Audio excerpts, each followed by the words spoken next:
Dans la course au vaccin, un nouveau pas peut être bientôt franchi. Le Royaume-Uni devrait lancer ce qu'il a baptisé le challenge infectieux. Concrètement, des volontaires sains rémunérés reçoivent d'abord un vaccin. Un mois après, on leur injecte le virus, une méthode que le pays a déjà utilisée par le passé.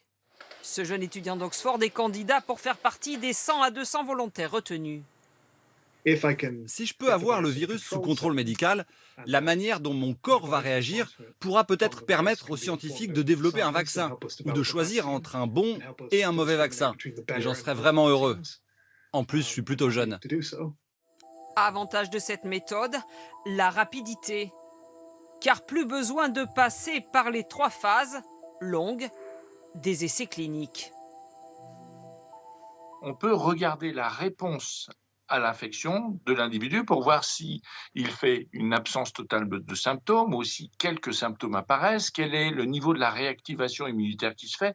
Donc oui, ça fait gagner du temps parce que d'une certaine façon, comme on est dans un périmètre totalement maîtrisé, on peut tout décrire. Mais peut-on volontairement mettre en péril la santé de quelques-uns pour en sauver potentiellement des milliers d'autres?